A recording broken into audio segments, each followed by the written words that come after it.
What's up, everybody out there in Stickman Land? This is Reggie Kimball, a.k.a. Stickman number 1. I'm back again at the patio. Hey. Shout out to the patio in Smyrna, Georgia. Keith, Gary, George, what's up, fellas? Thanks again. I'm here today with somebody that is, if you haven't heard him yet, this brother's a bad brother on the saxophone. I got my baby, BK Jax. What's up, baby? In the house. What's good? You What's good? going on? Hey, I'm doing well, man. I'm glad to be here. Hey, let's do this, Yeah. man. Let's do this. Hey, before we get started, I'm going to tell everybody out there, please subscribe, hit that little notification bell, and make sure you also like this shit, all right? Don't just watch it and don't like it. Please do that, okay? So, puff, sip, chat, repeat. Let's get it in. And today we're sipping on a little Kashi. It's real smooth, man. It's smooth, man. It's smooth. It's smooth. I'm rocking with it. Yeah, what you puffing on today? Come on now. You know where I'm at. Okay. I had to go to it, man. I've been on these for a little minute now. I really like them, man. Okay. You know, really smooth stick. All right. So Oliva, we had a funny story on my last podcast. You check it out. We talked about Oliva. And shit, I'm taking this hat off because it's hot as hell in here. But we were talking about Oliva, and when I was early in my cigar smoking days, a few of us got together and we smoked Oliva, and we smoked a full body Oliva, and we didn't know what the hell we were doing. We was high as hell, and we still laugh about that shit today, man. It was like we had weed or something, and then weed for the first time or some shit like that. Yeah. And but we got through it. So today, y'all probably see the flag action in front of us. Come on, they already know. Look, they already know. And just in case you can't see, you saw a lot of people wearing this shirt right here after the game. Beat down in the Bay, as we're gonna call it, the beat down in the Bay. Touchdown list. Kansas City Chiefs, dude. Man, they didn't give us a chance. No, they didn't give us a chance. They talk shit. Look, all week. Well, for 2 weeks they talk shit. Everybody. Yo, I heard Cat Williams say this one time. It's one of my favorite lines. Anytime you have counted us out, you have clearly miscounted.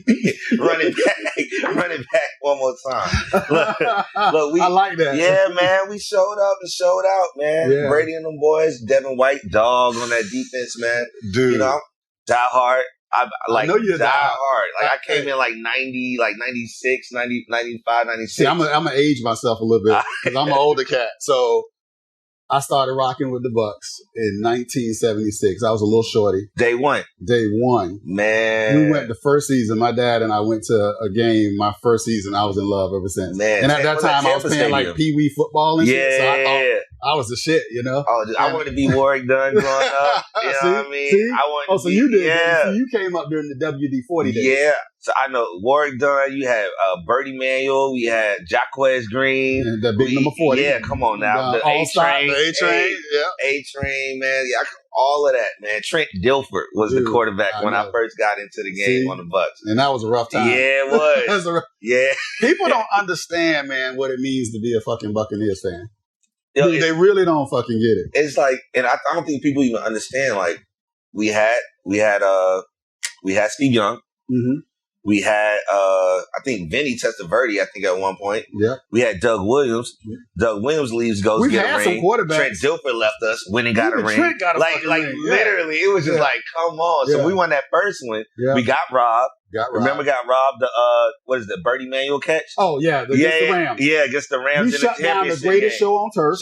Shut that shit down, and then they took the game from us. I think that was Sean King first year. That was Sean King? Yeah, man. And he's a homeboy, too. Yeah. So, look, come on, man. Yeah, we can definitely talk Bucks all day. So when I met you, man, we met at a Saturday Lounge. Yep. Shout out to Brian, BT, and the folks down there. Always show us a good time. And we met there, and right away you said, "You from Tampa?" And I said, "Oh shit, I'm from Tampa too."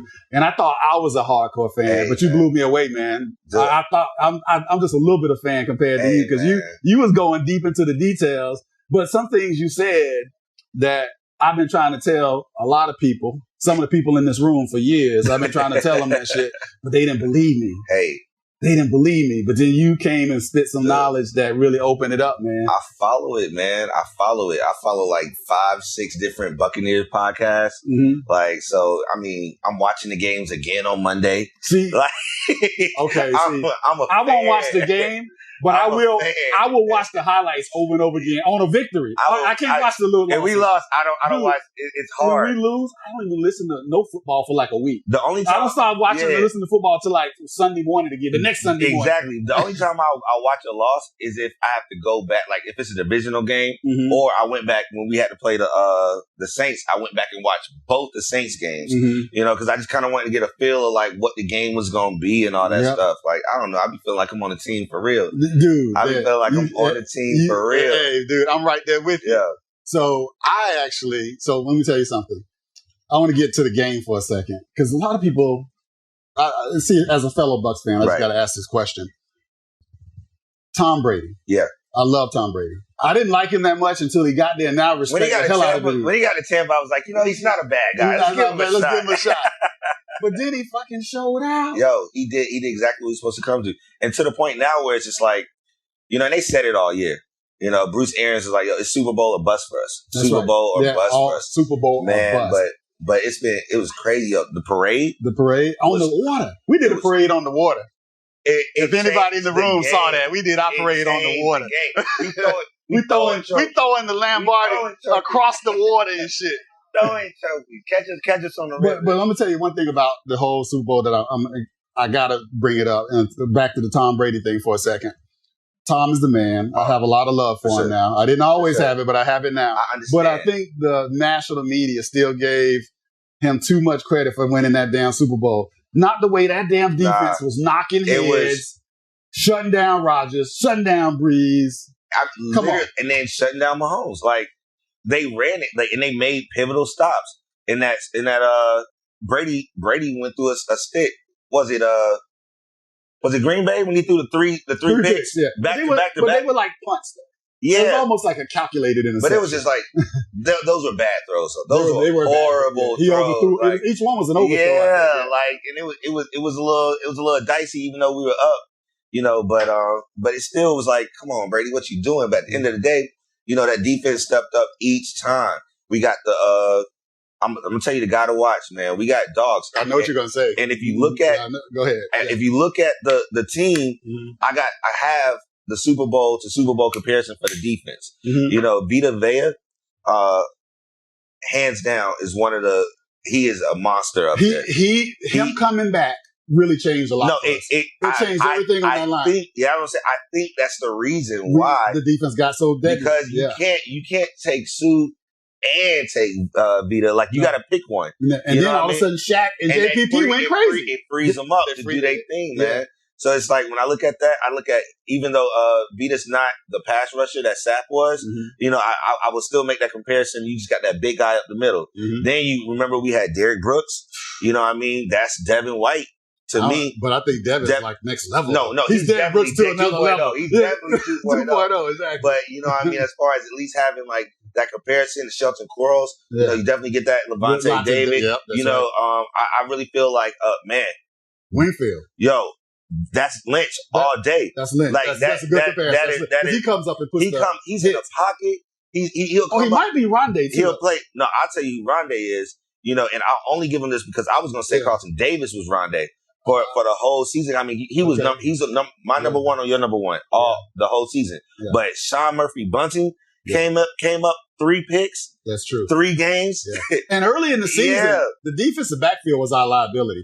They were getting toasted in early season. That shit scared me. But the crazy part about it is we were rated 6th in efficiency in the secondary on FPP. How is that? On Pro Football. Now you need to educate me. How do we? When I saw us, we kept getting torched on big plays. We always getting torched on big plays. Yeah. But as far as like the efficiency, I'm assuming. Don't quote me on this, but I'm assuming it's based on like the completion ratings, the how effective basically we are as a secondary.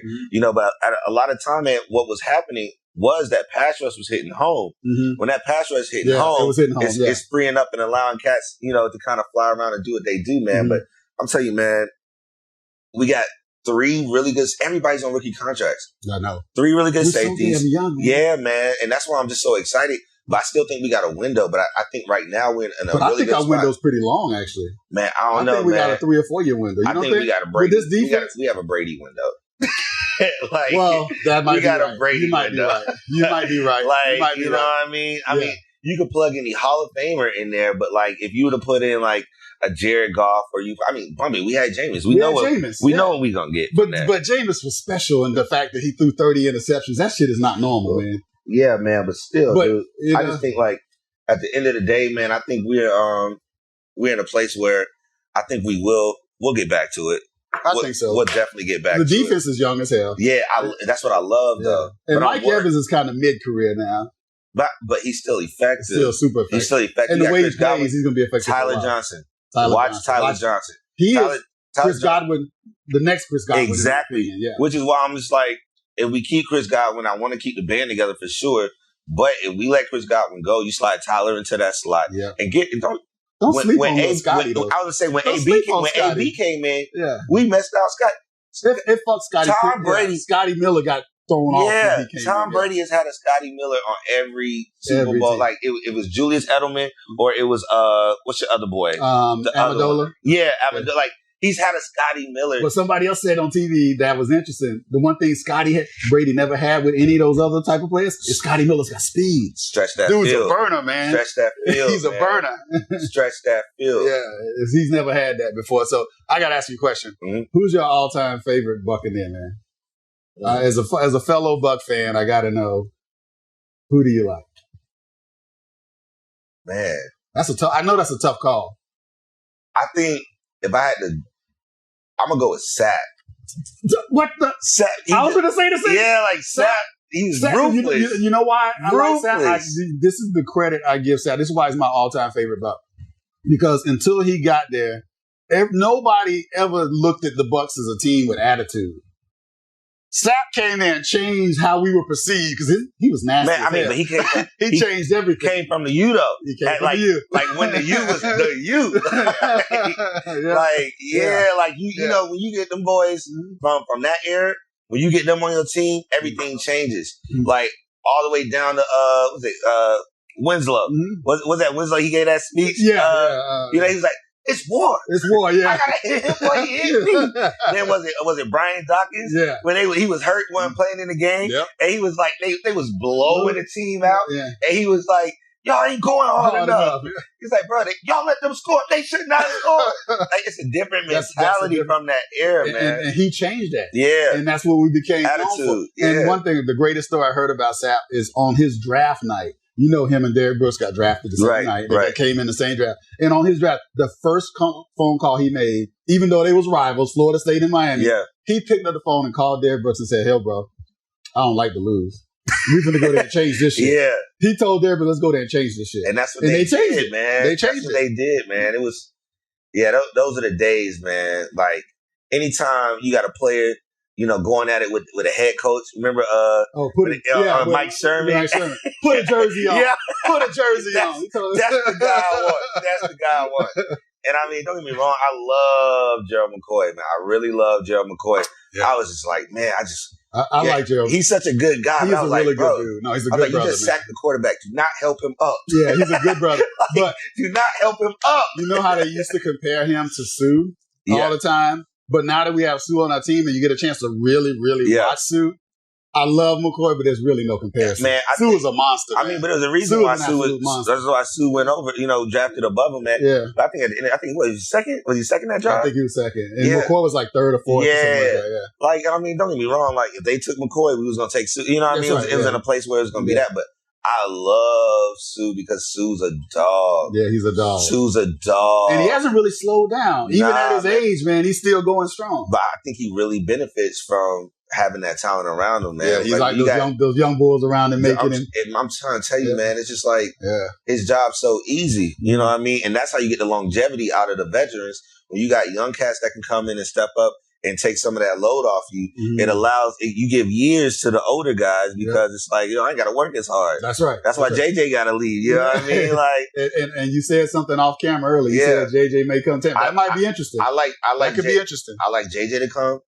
I like. And he would want to come too. I like Adrian Peterson to come. I think. See, I heard But he's so damn old. It don't matter. We don't need him. Rojo is a beast. But I like the kid Keyshawn hard. Vaughn. Let him get a shot next year. All right, well, he can't be fumbling the ball. No, he can't be. Yeah, he did have a big fumble. He had a big fumble. We can't be having but that's that. But a rookie. We'll give it as a rookie. But not everybody say I haven't seen enough from him. But even then, I'll take him as number 3. Okay. But you get somebody like AP, like literally just imagine, like, don't get me wrong, like you got Leonard Fournette, but you already got a hard runner in Rojo. You put him in with basically a player position coach by the time you add Adrian Peterson to the mix, because now he's like, yo, this is what I see. This is how I move. This is how, how I'm at. Yeah. Like it's not like getting it's not like getting Shady McCoy. Mm-hmm. You know what I mean? This is like really you still got somebody that, look, I may not be able to hit it, but I see it. Yeah, they didn't use it. Oh man, I forgot all about Shady. At least get my man get a play in. I know, especially in the Super Bowl. After last year, let him in the Super Bowl for something, man. That's all good though, man. So who's your buck right now? Right now, who's the guy? Who's the White? So he's Devin White. He's quickly becoming one of my favorite. I ain't gonna lie, and I think a couple years from now, I'll probably say he is my favorite. But right now, because of longevity and what he's done, I'm such a huge Mike Evans fan. I like. You gotta love Mike. You gotta love Mike. Because dude sacrifices his body, man. Seven. He gets lit up all the time. He holds the ball anyway. 7 years. Yeah, 7 years. 1,000 yards each year. Only player to do it. You gotta respect that. That's for right. sure. That's right. For sure. I'm worried about his later life because he takes some big hits sometimes. Man, because he goes after the ball no matter what, and I'm worried for him. But R.I.P. to Vincent Jackson, man. Dude. You know what I mean? And Vincent Jackson, a lot of people don't know. Yeah, definitely. Yeah. Thank you for reminding me. We lost a great one, this week in Tampa, unfortunately. And he was a mentor to Mike Evans. Mike actually gave him a lot of props, saying that his rookie year, it was Vincent Jackson that kind of helped him get over the hump a little bit. Yeah, man, that was sad, bro. I see. CTE is real, man. It is. They said he had alcoholism, but they said he was dealing with the CTE. So, yeah. So, I immediately when I saw the story, I was like, I know.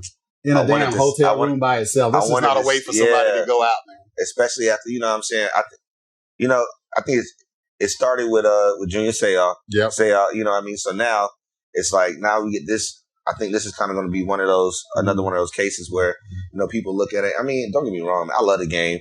But it's just, man, it's kind of hard to see people, you know what I mean? Because we don't see them. Yeah. All time we see them was a helmet on. After the game, we praise them, do that stuff, man. But it's like, they real people. Yeah, they got to deal with real life. You don't wish that type of, that type of energy on anybody. Wow. Well, let's change subjects, man, because that's a sad topic. But shout out and thank all best wishes and condolences to the Jackson family. Yeah. But last thing I'm gonna ask you, then we're gonna come back and talk about you, man. All right. Can we do it again next year? Yeah, we go back. Yeah, we're coming back. We're coming back next year. We're going to get that ass next year. Run it back. Puff, sip, chat, repeat. Hit the subscribe button. We'll be right back.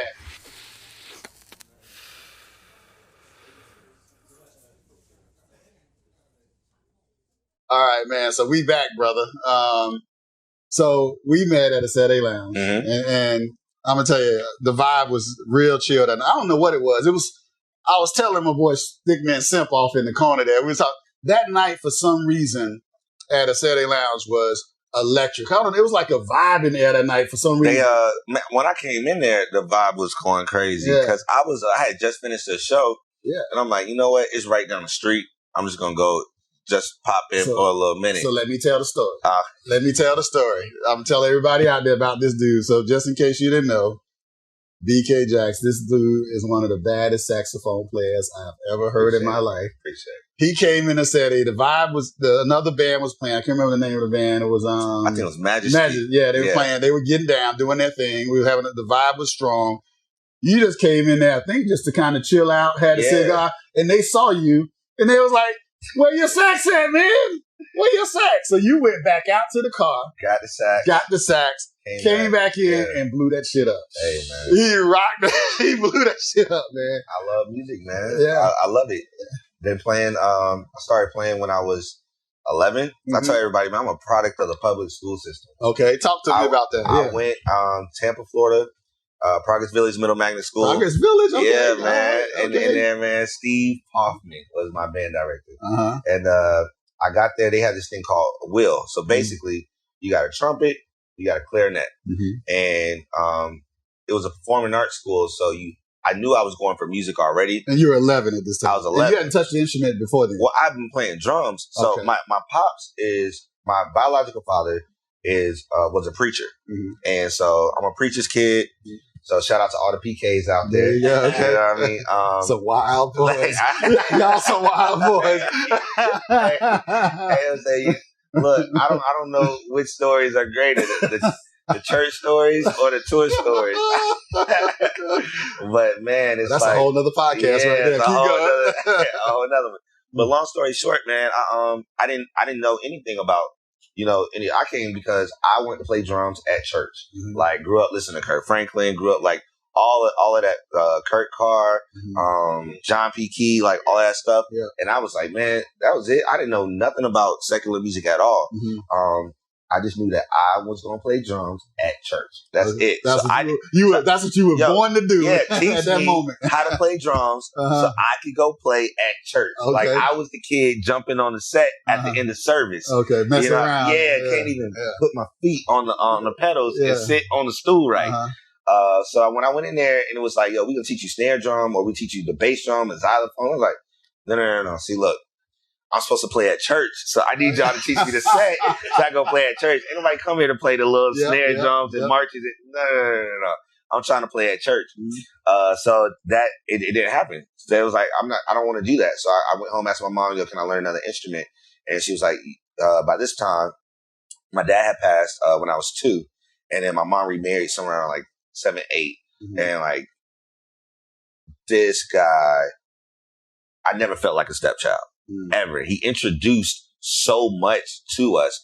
Now I start learning about Dave Koz and Boney James and, all of those jazz artists, because he would take my mom to these jazz shows, the Kirk Whalums, the Gerald Albrights, the Eric Darius's. And so he was a jazz head. He was, so they would go to these shows. But like I said, I never felt like a stepchild. Well, you know what? He took her to the show. Shout out to that's a good brother, man. I tell people all the time, if you're gonna marry a woman with kids, man, you gotta marry the whole family. That's your kids. Yep. You gotta treat them as such. Yep. That's right. Never felt like a stepchild. That's awesome. That's awesome. And I didn't literally. He also passed 2016, but I didn't even know that wasn't normal. Mm-hmm. Like, I just thought this was normal. I thought this is what it was. It really changed my perspective on dating. Mm-hmm. Like you said, and understanding, the dynamic of that and the impact that it has as being a product of somebody who treats you like that. But, but long story short, man, he would take her. He introduced her to jazz, so we started listening to, smooth jazz 94.1 and all that stuff in Tampa at the time. Mm-hmm. And so I went home. I was like, she was like, play the saxophone. I'm like, what's the saxophone? She's like, it's stuff that we hear on the radio all the time. Mm-hmm. So I was like, all right. So I got the saxophone. Then we take the saxophone, and I really, I went in on the thing, man. I really, really dug in, spending hours at a time practicing and all that stuff to get good. You know what I mean? So I really. So you just took to it immediately? Immediately, man. Immediately. So you one of those people that you probably obviously have an aptitude for music. Yeah. So there probably wasn't a long period of sounding bad with you, right? Man, how long did that last before you started feeling like you was to be honest with getting that sound going right? To be honest with you, it's a process, man. My sound is always evolving. I think when I realized that I may be onto something is my first gig was 7th grade. Mm-hmm. It was the wedding for wait, hold on. You said 11, so that was 6th grade. Yeah, right? So a year later, you were doing a gig. My first gig, I played I Believe in You and Me on soprano sax for a wedding. For my we changed churches, and my pastor, his son got married, and I played at their wedding. That was my first gig.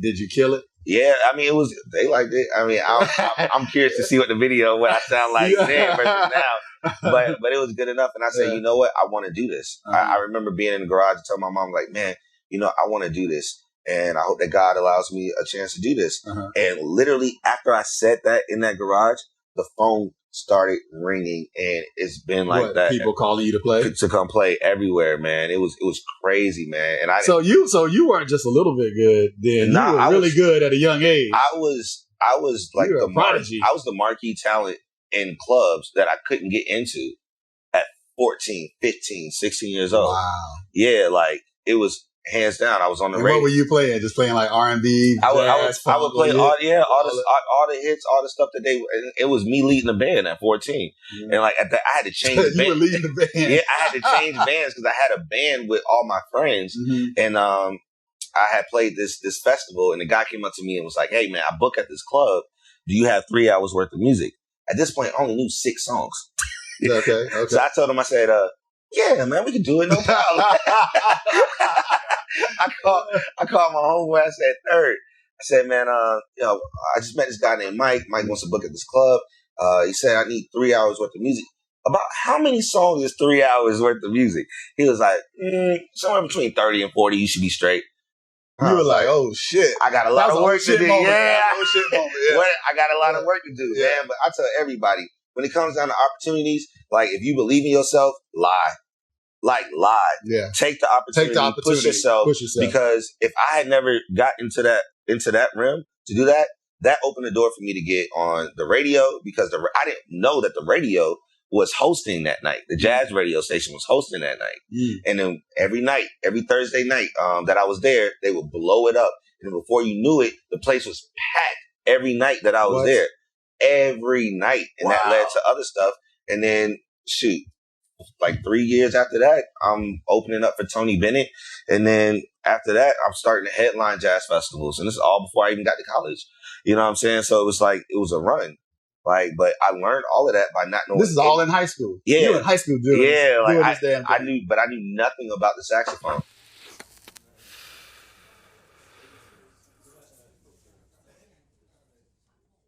That's beautiful. And what you said, Ron, is right, man. And what you said is right. Is being ready for that opportunity and just and maybe mentally thinking, asking yourself, it's okay to doubt yourself a little bit and say, maybe I'm not ready. But have the confidence to just go for it. Yeah, just go for it. Don't bite off more than you can chew. But be smart. Be smart. Yeah. But at the same time, if you don't put yourself out there, then you're not gonna grow personally, and you're not gonna find yourself in a position where those doors really open. I wouldn't have accomplished anything in my life if I hadn't just taken a chance and not been afraid to walk through doors that you didn't know what was on the other side sometimes, but you just go. Right. You just go. And then, and just power through it and learn quickly. And what I always tell people, fail fast. If you see something ain't working, quickly pivot. Yeah. Switch that shit up. And that's what Will Smith. Yeah. Will Smith, when he first got on Instagram, one of his posts was, fail often. Yeah. Yeah. Like, because that's where the growth is. That's right. And don't let it discourage you from the next thing. I mean, as much success as I've had, I've got way more no's than I've ever gotten yes. I think we all have. Like, you know what I mean? Like, you can't be afraid of rejection. My pops used to tell me all the time, he was like, the worst they can say is no. That's the worst. That's the worst. And that just leaves you right where you already were. That's right. And then guess what? Now you just move on. Yeah, you can't lose. You can't lose anything. You just didn't gain that opportunity, but you can't lose anything. Yep. But man, everything I ever wanted in life, I got. I never got it when I wanted it, but I got it. You got it when you're supposed to get it. Yeah, I stay prayed up, man. Dude, all right. You was killing it in high school. Yeah. And then I happen to know that you one of these Rattler dudes. Come on, man. What's up with this Rattler? Shout out to the HBCU. Florida Agricultural and Mechanical University, October 3rd, 1887. What? Let's go. Let them know. Let's go, man. Okay. So, but you weren't in the band, though. I didn't march. Okay. So tell people about your time in fam. What were you doing in fam, man? With all that musical talent you had. So I played this, the alumni chapter for FAMU in Tampa was hosting the president. Okay. And they had a big scholarship gala, and he was there. The president of the U.S. or the president? No, the president of FAMU. Okay. I just wanted to clarify. Okay. Yeah. It was president. They brought him in. President of FAMU was at the time James Ammons, one of the smoothest cats I ever seen in life. Like, this dude never walked; he glided everywhere. Okay.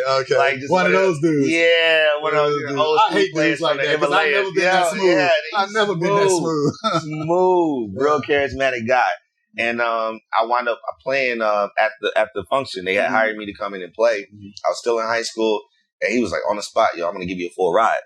And so I was like, cool, but I'm not going to a black school. Like, in my mind, I'm like, I'm not going to a black school. Well, you were such a prodigy. You could have went anywhere, right? Well, to me, it was, now mind you, I did have other opportunities that I definitely explored. Mm-hmm.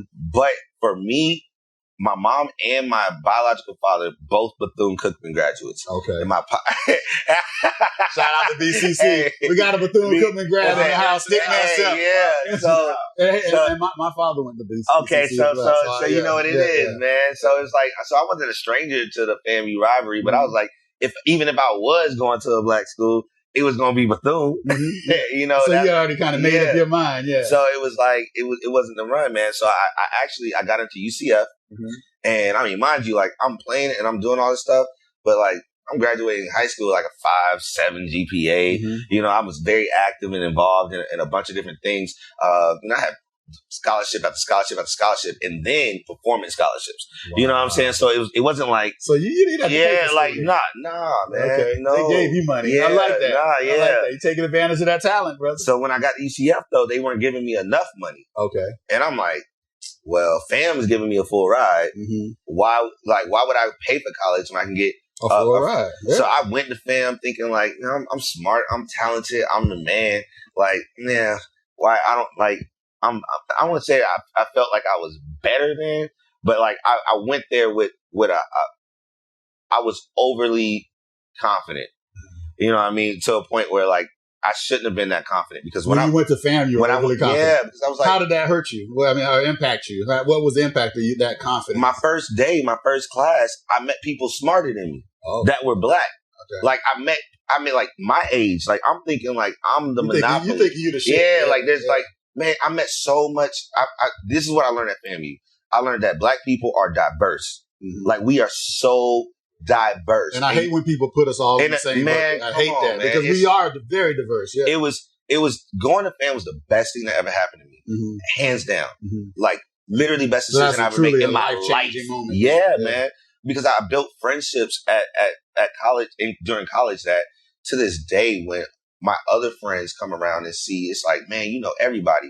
Like when I remember being on tour with Trombone Shorty, and when I got with Trombone Shorty, it's another bad dude. Bad dude from New Orleans, man. But when I got with Shorty, we playing a different night, different venue every night, and we're doing 120 something shows a year. What? So it's like, so we working, man. But he pulled me, he said, bro, you really know everybody everywhere. He's like, you got somebody in every city we go to. Do you know everybody? Does everybody know you? It's vice versa. I'm a people person, man. I love talking to people, man. I love interacting and getting to know people, man. And so that's what it was. So I'm glad I went to FAM. It changed my life, hands down. I was on the radio there. I was the jazz music director for 90.5. Oh, sweet. I got involved in Student Government Association and became Senate president. So I was over like $3.6 million of the for our budget, and I was all over that. And then I wound up pledging Alpha, and so you know, all right. I did that as well. Shout out to your Alpha brothers.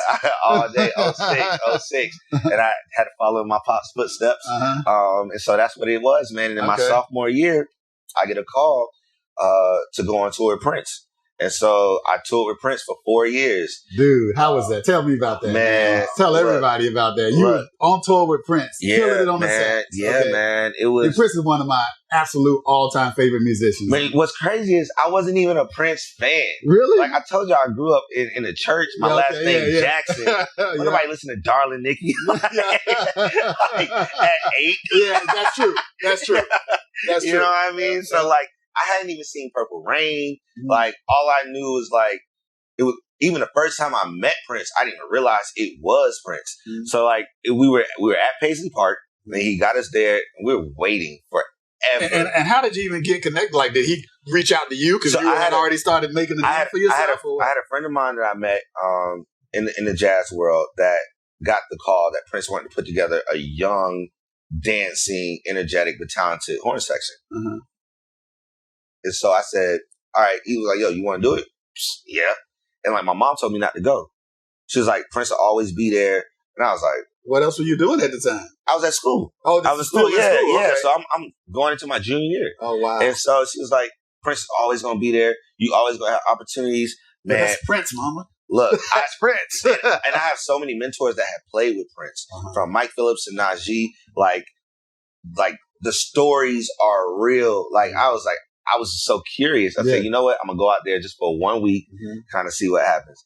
Man, I called my mom back, and I was like, I'm sorry, Mom. I said, do this. I got to do it. She was like, BK, I don't think. I said, Mom, I'm getting on that plane tomorrow. Click. She called back. Did you hang up on me? No, we got disconnected.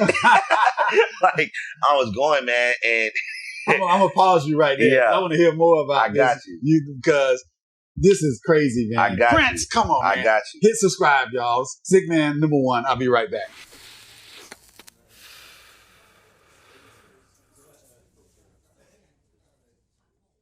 You're talking about Prince. Yeah. And that experience had to be absolute. Because like I mentioned, he's one of my all-time favorite artists. I mean, because he truly is an artist. He's your favorite artist. That's what I've heard about that. Like, hands down. Like, because the dude's he's truly a genius. Musically, he's a genius. Yeah. No, like, there is nobody else after him for me.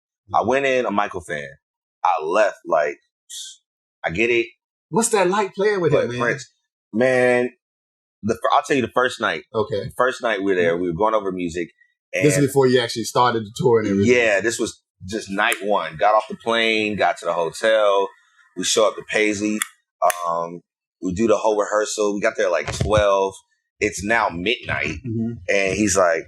Y'all were pulling all-nighters, huh? Yeah, it was 12-hour days. Yeah. 12-hour days. Yeah. 12 to 12. Every day. He was a grinder, I heard. 12 to 12 every day. The only day you had off was Sundays. What? Yeah, 6 days a week. Prince didn't play, man. 12 to 12. We did so much music. Did so much stuff. So we get there. It's 12 o'clock now, and I'm tired. I'm ready to go home. Like, I ain't never did a 12-hour rehearsal in my life. I'm 21. Like, I'm the youngest guy here. Like, I'm ready to go. All right. So he goes, anybody up for a game of ping pong? So I'm like, oh, this at 12 o'clock. 12. So I was like, oh, so we gonna kick it? I bet I'm down to kick it. All right, so we go. Yeah. So we go in there. He sets the whole ping pong thing up like a tournament. You couldn't even play Prince. He made all of us play each other. And then after we played each other, was like, you got to earn the right to play. So we had to play each other in a tournament. The winner from the tournament against the new horn section, once whoever won that had to play somebody that was already in the band. And then you had to beat the person in the band to play him. So that means was he bad on the... He must have been a bad dude. Have you ever seen the ping pong tournaments on ESPN? Like the Asian dude standing way back going on? Yeah. That's him. That's him? I kid you not. Like, yo, he is Venus and Serena on the ping pong table. What? Jimmy Fallon talks about this. Yeah. Like, about playing Prince in ping pong. Like, so you don't want to play him in ping pong? He never broke a sweat.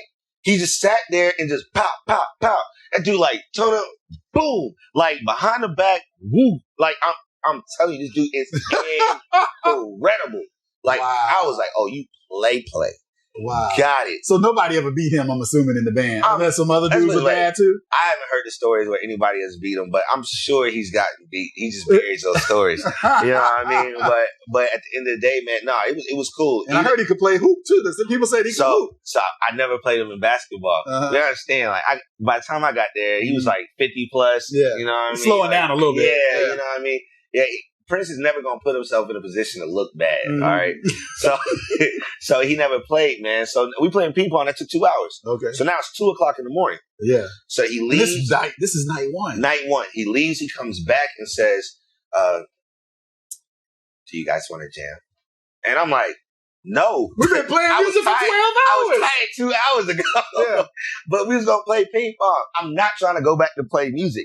He goes, so now it's what, 4 in the morning? It's 2 o'clock in the morning. 2 in the morning now. And he goes, Larry Graham is coming over. Larry Graham from Graham Central Station, but Larry Graham is also the bass player from Sly and the Family Stone. That's right.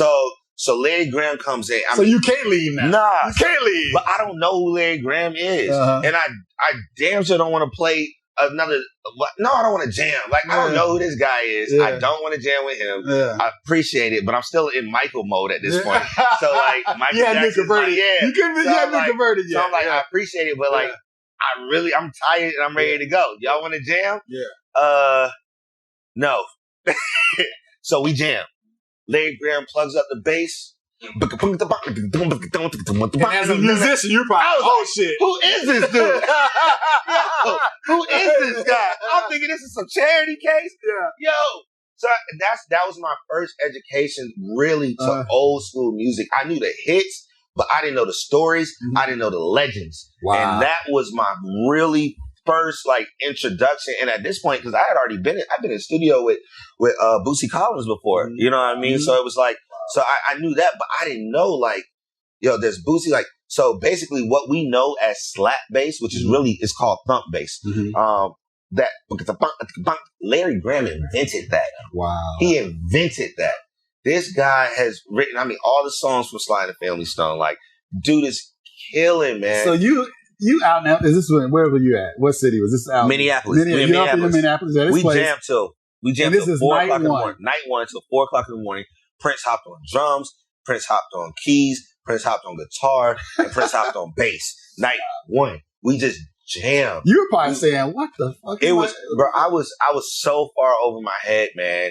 And that was just we call it Paisley University. Mm-hmm. And that was, I went to FAMU, graduated from FAMU, but I got a whole nother degree in music from Paisley. Wow. You know what I mean? And that's what it was, man. It was just, that's the type of vibe it was, man. Mm-hmm. Like, you just never knew who was coming in, what was going to happen, man. So, we stayed. So I told my mom I'm stay. Yeah, you like, I got to stick with this. 2 weeks later, mind you, I'm still Senate president.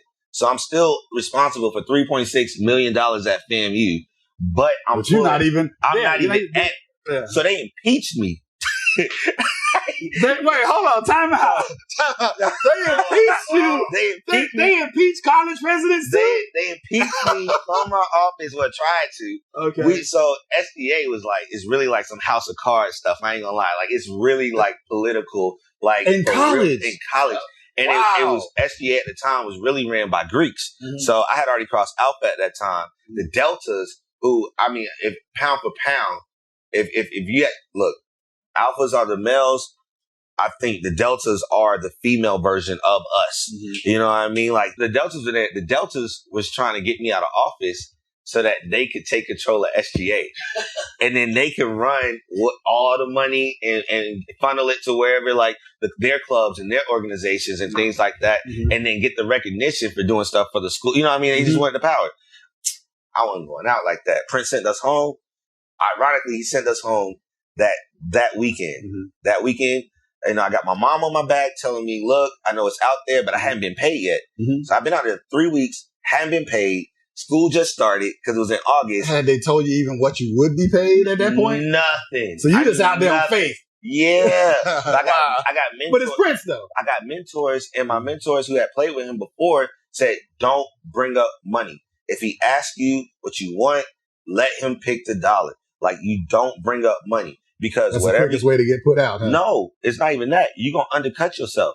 Because whatever you think your worth is, he values you that much more. Whoa. I got my first check. My mom went from, you need to stay in school to, you just need to figure out how you can do both of these.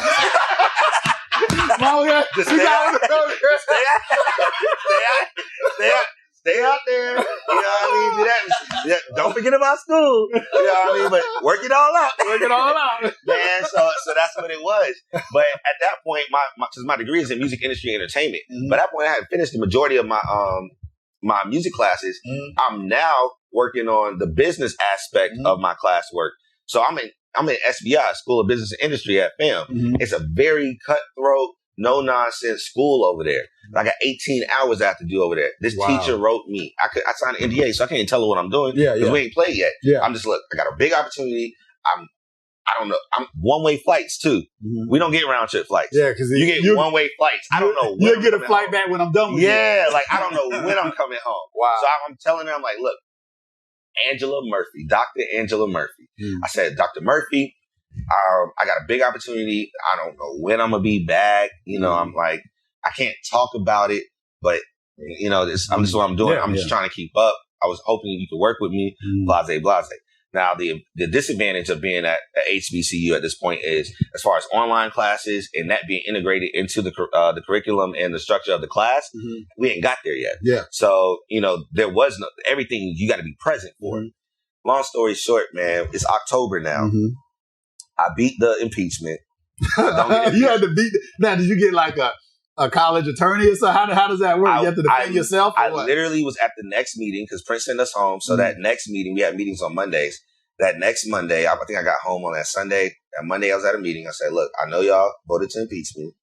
I'm going to show you all the flaws in the process as to why that doesn't count.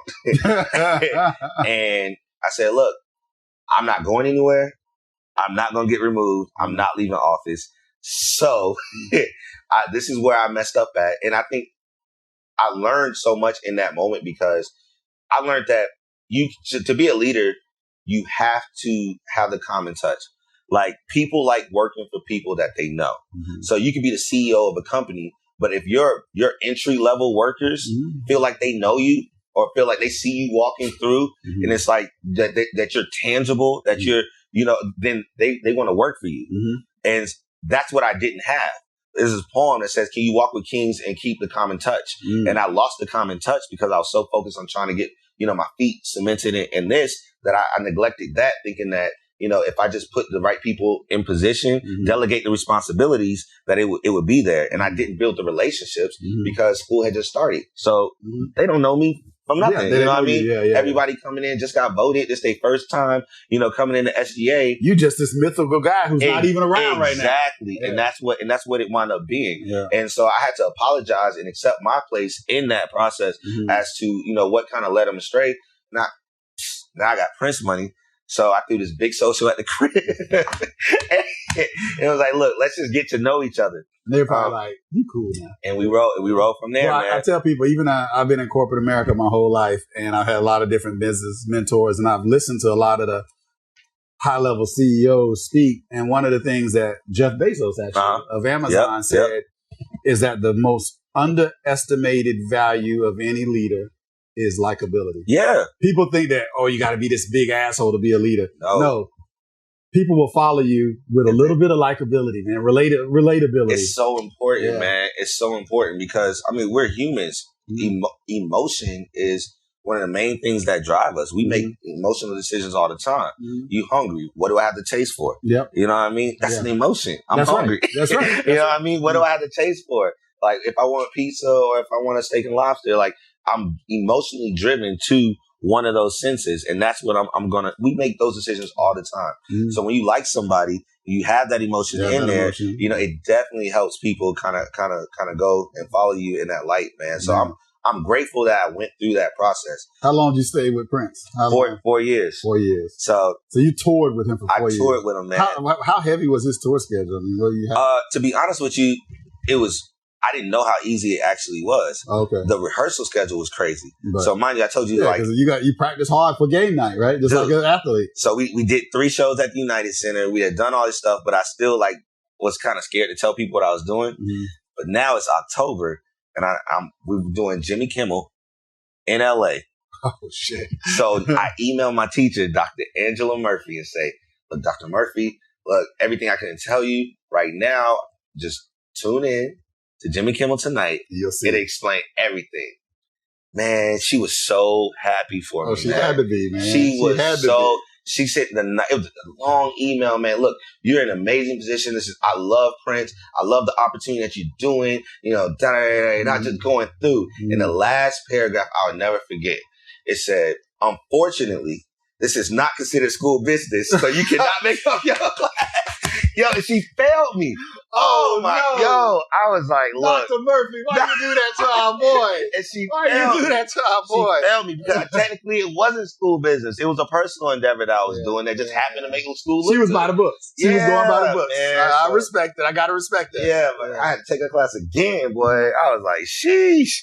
Yeah, Principles of Marketing, Dr. Angela Murphy. So, in between tours with Prince, did you keep going back to fam? Is that so? What happened that next semester? I dropped fam. I stayed in Tallahassee, but I dropped fam because I was biting off too much. You had to be available too. Yeah, No, I would get a call if I was in the Prince camp right now and we were in the middle of this podcast and my phone goes off and it's not even are you available? It's a flight. The emails, Prince wants you guys to come in, such and such and such, flights on the way. Done. One-way flight. And it could be for, tonight, catch out and we start work tomorrow.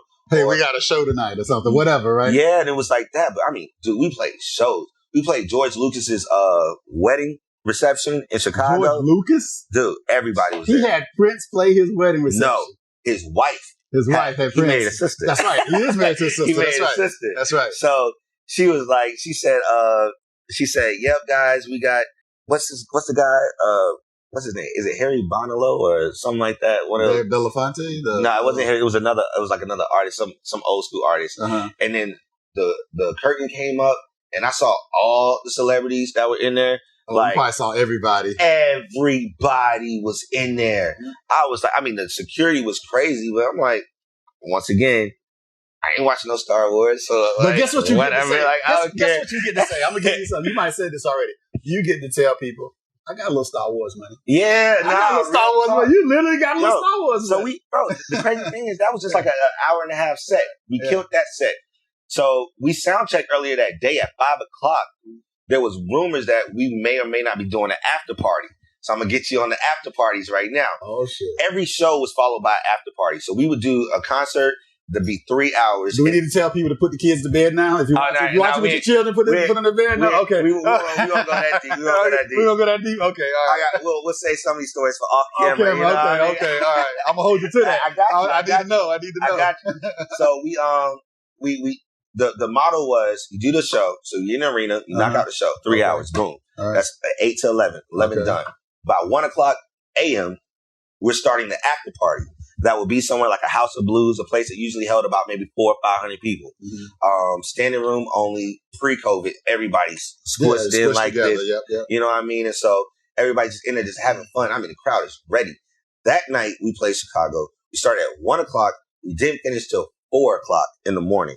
And I'm thinking like... So y'all were jamming for 3 straight hours. 3 straight hours. And I'm thinking that was something until... Prince doesn't like to stop. Once he gets started, he doesn't like to stop. At all. Man, now, we did this night at City Winery in New York. The VMAs had just dropped. This is Justin Timberlake had just dropped the 2020 album. Oh, wow. And so, it was all the fans. The whole band came to come see us play. Mm-hmm. We played at City Winery, same size as here in Atlanta and stuff. So, like I said, 300, 400, 500 people, whatever. Ticket is ridiculous. Like, these people are paying like $100 something a pop to be in there. Wow. Like, some nights it was, we did one show where it was like the ticket was $275 a head. Wow. And I'm like, and they paying it. And this is a few years ago. Yeah. Because now we know the ticket prices the last couple years have really gone up. But this was like earlier days. Yeah, but you might not even hear the hits. The hits are at the show. Wow. You go to the concert to see the hits. Yeah. This is the jam session. We got a whole other 3-4 hours worth of music. So we in here, we got CeeLo came in, we had Marsha Ambrose came in, Luke James came in, who else was there? Dougie Fresh came in. We brought all these people in before Prince even hit the stage. We started that show at 1:00. We finished. I remember Prince saying it was like 4:30. Prince was like, y'all ain't tired yet? No. He's like, we'll be here all night. You know how many hits I got? And I'm like, yo. They say we've never really even heard all of I'm like, music. No, you haven't. Yeah. Like, I've got songs that I recorded that I've never heard published with Prince. Like, the vault is real. Wow. But man, we do that show. He said, he's in this line. This is when I got mad because I was tired. I was ready to go. He said, we'll be here till the sun come up. They started screaming. And I was like, shut up. This is not a gimmick. He's not just saying this. We stayed till 6:30 in the morning. Playing. The sun was coming up. And people did anybody leave? People stayed? No. You can see like the back window. You can see the outside. The sun is coming up. When I left, it was full morning daylight outside. What? Man, I'm telling you, it was crazy. It was crazy. They said Beyonce came in there that night and like she performed. She came in, snuck in to catch some of the show and left. Like, it was crazy, man. It was so crazy. As a musician, man, I mean, you blowing the sax on, you probably you get tired and the adrenaline's going and you just power through. Man, the adrenaline goes in and you just go with it, man. Yeah. Because at this point, I'm converted. I'm all Prince. Yeah. You're a disciple at this point. I'm all Prince. I'm like, yo, you got it. You got it. To watch this guy work, to watch this guy write, to watch this guy record, I learned so much. The way he puts together a show, the way I think Prince's biggest attribute is not even his music. Prince's biggest attribute hands down, is the ability to identify strengths and weaknesses in people and exploit their strengths while strengthening their weaknesses behind the scenes. Like, it was like he could take anybody and make them sound amazing while he empowered them to be better at the things that they weren't good at. Dude. Like, that is the number one thing I took away from Prince. We're going to take a break on that because I'm a Prince fan. I love Prince, but what you just told me just blew my mind. I have even more respect for him. Man. That's incredible, brother. The guy. That is incredible. That is the guy. Wow.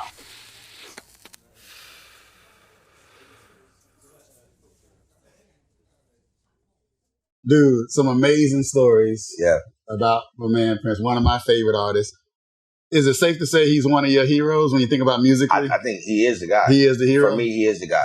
He's always been mine. I'm not musically inclined at all, but I love listening. I went in as a Michael. I went in Michael. Pro Michael. I left 100% Prince. So, like, even further than what I thought I was on Michael. Wow. Like, I love Prince, man. Like, it's nobody, man. Nobody compares. Nobody, bro. So, not to get on a somber note, but you're the first person I've ever met that knew Prince like this. I got to imagine, man, for you people in the industry that are close to him and knew him and played with him and all that, the news of him passing had to be just devastating. Bro, I know where I was on 9/11. Mm-hmm. I know where I was when I found out Prince died. Wow. Like, how long ago had you seen him when that? It had been a couple months. So I left him for Trombone Shorty. Oh, okay. So in 2015, we had did Essence in 14. We were coming up, and it was like the top. I did a recording session for him for Judith Hill that January. But I was like, Prince had started working with Third Eye Girl, which is an all-girl rock group. And it was like, all right, bet. I see you doing your thing, you know, but like, I'm not working now. You know what I mean? So Trombone Shorty, I always wanted to do like the tour bus city to city. You travel with Prince, ain't no tour buses. No, you flying everywhere. You fly everywhere. Yeah. First class. First class. Yeah. Bro, you get a car to come pick you up, take you to the airport, like the whole service. Yeah. Get there, you knock out the flight, you get there, it's obviously car service there, best hotels, like everything is first class. Like first class. Cass told me, he was like, look, I've played with I won't name the artist. He's like, but I've played with like prominent legends and never got this type of treatment.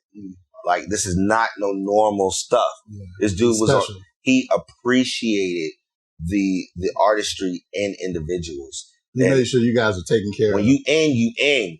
Like, when you end. So losing him for you. It was hard. For me, as a music fan and lover is one thing, but for you, it's a whole different ballgame. So I remember, man, it was like, my inbox was crazy. I got TMZ asking for quotes, newspapers galore asking for quotes, like from all over, man. It was just like, I'm like, I didn't even know y'all knew I existed. You know what I mean? I'm obviously in the band, but like, you know what I mean? It's like everybody's reaching out to get a quote from this or that. And ironically enough, man, it's my brothers, Marcus and Adrian. Keep going. Keep talking. Yeah, these guys brought me into the camp and into the fold to even have a shot to being a part of it. It just so happened that day, me and Adrian were doing a show together, and Marcus was doing a show in the same city. So I was traveling to Panama City to knock out this show.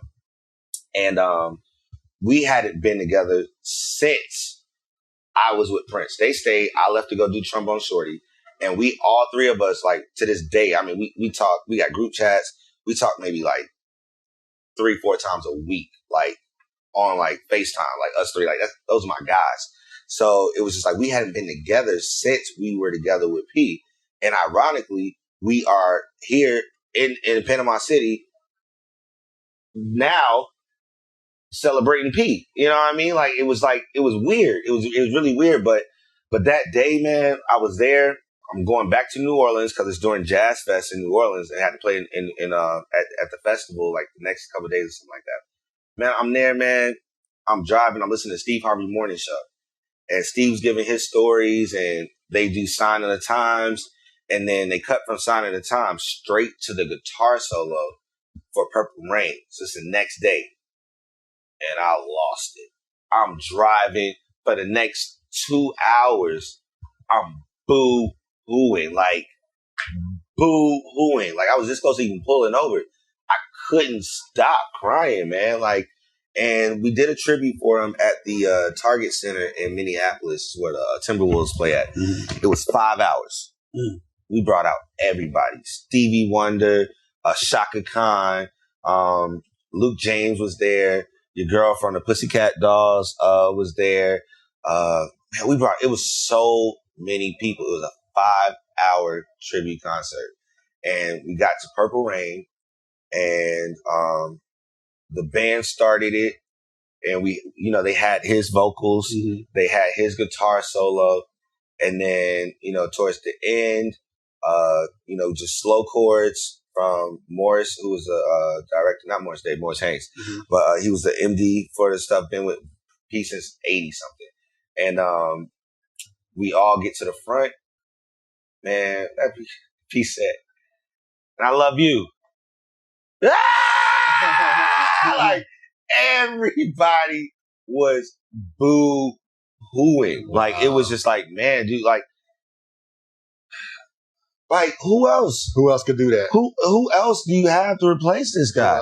There is no one. You can't. Like, I'm a firm believer at some point there will be somebody, but we don't have that person. Another great one always comes along. Yeah, I haven't seen him yet. You know what I mean? Like, it's like when Jordan retired, it's like, you got Kobe coming up through the ranks, and then it's Kobe. Now, Kobe about to retire, and like, you got LeBron right after that. Yeah. You don't have like that point to be like, it's cool, let's give it some time. This person gonna be able to take the ranks. Like, let's give this some time. You don't have that. Mm-hmm. You don't have that. There's no one waiting in the wings. Yeah. You know what I mean? So it's just like, to lose that guy, it was hard, man. But I'm glad that we got it. And one of the quotes that I keep, and I'm just like, was speaking from the heart, but I once I said it, it was like, yo, you right. It was like, we will spend the rest of our lives chasing his musical genius. Mm.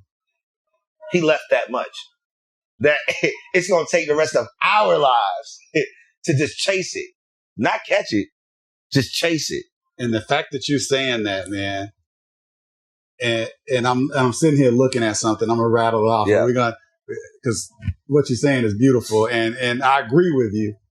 And I'm sitting here looking at your resume right now of people that you played with. For the fact that you're saying it, because you played with some heavy hitters, man. I'm sitting here looking at this lineup. I'm just going to run down the list for those who don't know who B.K. Jax is. Sitting here, Arturo Sandoval, Brian McKnight, CeeLo Green, Shaka Khan, Dave Koz, Dougie Fresh, Fantasia, Gerald Albright. Come on, dude. Jonathan Butler, Hunter Hayes, Ledisi, Kirk Whalum, Lenny Kravitz, Nick Jonas, Prince, Stevie Wonder, man. Yeah, man. Shaggy, of course, Trombone Shorty, Usher, Wyclef, man, Zach Brown, dude. Yeah. I mean, you talking about all these, talking about Prince and all, but I gotta do this to you, man, because you're a young cat, and you've done all this so quick. I mean, to be honest with you, I told you, like, I've never gotten anything I wanted when I wanted it, but I've gotten everything I ever asked for.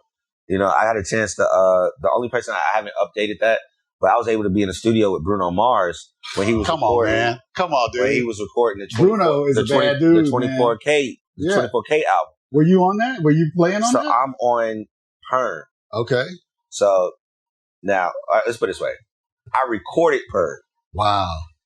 I didn't get the credits for it, but I got the check.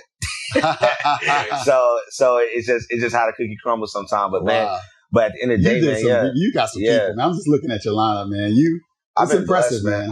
I've been blessed, man. And I think, to me, what I'm more so excited about, is because, like, I'm the homeboy. You know what I mean? You're so real, man. Yeah, like, I'm big on vibes. I don't really care. I had the option, and I'm not trying to, like, hate on LA, or it was LA, New York, or Atlanta. I was getting ready to move. I said, which one do I want to go to? And I'm from the South, man. Like, I love Southern hospitality. I love, just being able to come in to an environment and, like, hey, how you doing? Are you good? To get to know people and not necessarily care about their resume. Yeah, you know what I mean? It's like, we'll get there. Dude, you didn't know me from Adam when we met. It's and we love. Sat there, man. We sat there and talked that a Saturday like we had known each other for fucking years. Love, man. You can't get that everywhere. Yeah. You know what I mean? And that's why I was like, yo, Atlanta is where I want to go. Is where I want to settle down a little bit in and get that vibe. Because obviously the music scene is popping here, but at the same time, you know, it's like you can be with people. Like I got friends right now that play with Justin Bieber, you know, and friends right now in the studio with one of my favorite singers, keyboard players, PJ Morton. You know what I mean? So it's just like, it's a spectrum. You know what I mean? It's like everybody cool. Like, don't nobody care. Yeah. Like, you know, we just vibing and keep it moving. So what's next, man? If I would ask you, you want to let people know what's next for you? Man, so I've got a couple of projects that I'm working on right now. I'm working on a solo album. So I have 2 albums out. One's called On the Move. I released that when I was 17. Okay. And then I kind of spent like the next 7-8 years trying to figure out what my sound was going to be.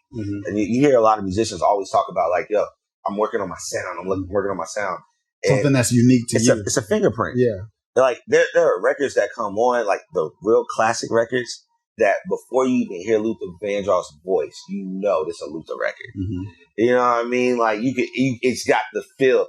Like, you know what I mean? Like, you just knew, yeah. You know Quincy when you hear Quincy. That's right. And he's, you know, Babyface when you hear Babyface, and he ain't even on the record. You know what I'm saying? Like that just to have that staple in that print. And so that's what my last album, Life of the Party, which I released a couple years ago, which was great. It's Billboard, on the radio, Sirius XM, like all that good got stuff. Some serious jams on there. Yeah, man, appreciate it. And then so I'm working on the next album that I'm having such a good time, really like honing in back in on that process. I'm a live guy. Like I don't love the studio, but I love the stage. You know what I mean? And it shows, man. Yeah. So for those who don't know, we're here in Atlanta, Georgia, just to repeat it. And this dude rips it up in a lot of the popular spots in town on a nightly basis. And the energy you bring to the show, man, is crazy, man. It's almost like you're an athlete out there, man. Do you like have to get yourself psyched up before the show? No. Or you just get out there and just go? To be honest with you, I'm not even gonna lie to you. A lot of the shows that you see me, like, I'm probably tired. I'm probably exhausted. Well, it doesn't show. Like, it doesn't show. My mom, man, like my mom was my manager early on. Okay. So like there were times where like it's I don't recommend having your mom as your manager. Okay. Because you need that separation. No, I'm gonna tell you why it's good. Because nobody is gonna have your interest like your mama. Yeah, mom's gonna look out for you. Look, you knew Regina ain't playing. You better come correct or don't come at all. Regina? Okay. I like your mom already. She ain't playing. You gotta come correct or don't come at all. Okay. You know, but it got to the point where it's like, man, you know, I would be in trouble at the house, but I gotta go with you to the gig. It was literally like, man, I'm on punishment and stuff. It kept you humble though. Man, I'm gonna tell you something, man. Humble, like the village around me it takes a village to raise a child, but that village always sees you as a child. So no matter how old you get, no matter how it is, that village is still raising you in a sense. That's why, like, it's, you know, grandma and granddaddy come around, you listen, you take heed to what they're saying and stuff like that, because they're still pouring into you. They're still shaping you and making you the person that, you know, that you are. So that village, even though everybody gets older, that village will always see you as a child, and they're still raising you, even in moments that you get older. Me all the time, no matter how old you get, you still my baby. Hey, still my look, baby. I remember forever I thought, my mom was like, look, you ain't never gonna be too old for me to not whoop you. And I really believe that. She'll try. She'll definitely try. I really believe that. Like, I think every mama would try. I was like, forever, I didn't think that there would ever come a time where I wouldn't get a whooping. You know what I mean? But that's what it is. And I think that's why I was able to do the things I've been doing, is because of the principles that she instilled in me. But like, she would come at me and I'm in trouble and I'm mad and I'm like, I don't want to do this right now. But like, the talk was, look, first of all, you're going to do this. Second of all, these people don't paid you to do this. You honor those obligations. And lastly, don't nobody care how you feeling right now. Nobody care that you mad. Nobody care that you tired. No. And what I realized is, I call it the cruise ship mentality. As a performer, you know, I love cruises because you go on cruise and you forget about everything. You forget the real world even exists. You know, you out there on that water, you on that boat, you're in your own world. That's right. And then when you get off that boat, all the problems you left at the shore, they still there. Back to reality. Well, my job is to create that cruise ship experience. For that time that you there, I don't care what you're going through, I don't care what's going on. My job is to make you forget about it. Yeah, bro. Just give me an hour and a half to take you away from everything that's going on in the world. I wasn't thinking about shit else. Yeah, man. It's only a couple things that bring people together, man. You know, obviously great spirits, great cigars, but music and food. That's it. That's it. Wow. That's it. Like, nobody cares about what your political background is. Nobody cares about what your religious background is. It's like, at that moment, like, the item is what we're focused on, and it unifies everybody together, man. Prince used to say all the time in the shows, he's like, yo, he said, I don't see red, I don't see blue, talking politically. He said, I see purple, which is the blend of red and blue. That's true. You know what I mean? Wow. And that's the type of the person that mentality has been locked in, man. It don't matter where I'm going. So when people want to see you here in Atlanta, how long? First of all, COVID, hopefully, knock on wood, it's going to be tailing off in the next few months. And I'm assuming our days are numbered of having you so available for us here in Atlanta playing the spots. COVID's been a blessing because I haven't been able to do this. I've been wanting to do this in Atlanta forever since I moved here. Is why I came here. But the tour schedule never allowed me to do this. Yeah. So I'm grateful that COVID happened. We are grateful. to get a chance to do this, man. But, I think what's next for me right now is, I definitely want to focus on the music. And get more music out. I've been working on. I've got a new group that I put together. It's me and my DJ. And shout out to J Ray from Houston, but up north dude from spent many years in Jersey. You know what I mean? It's a cat is downright cool dude. And together we have a band called Sax and Scratch. Okay. And what I wanted to do was I wanted to pull I don't like going to the club. I wanted to pull the best parts of the club, which is usually the music, but there's like music, obviously, especially club music gets a lot of, it's intense vocally, the language and the things and stuff that happen.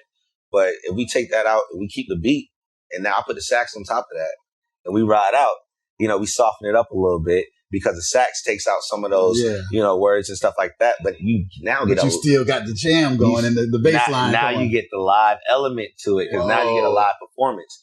And so, man, it's there, man. That show is crazy. Like, have you guys got any singles or anything out already? Can I hear anything yet? We're working on it. Because what you're telling me sounds fire. That's what the next project is. So right now, you just got to come to the show. Come see it. Okay. BKJackson.com. Follow me on all social media. That's at BKJacksonSax. Yes.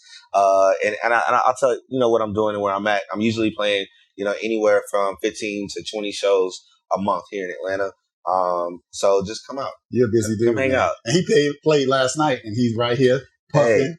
He's sipping. And he's chatting, dropping some serious knowledge. Man, I'm so impressed with you, brother. Hey, I appreciate you for the platform, man. Thank you for doing coming this, on and thank you to for the having me. Podcast.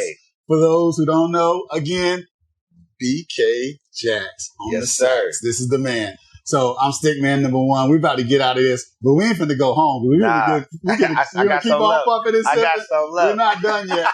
Hit that subscribe button. Like this video because I know you're gonna like this shit because this man is the real deal. He is the truth. And hit that notification bell to let you know when the next Stickman podcast is coming out. Until the next time, puff, sip, chat, repeat. I'm out. Peace.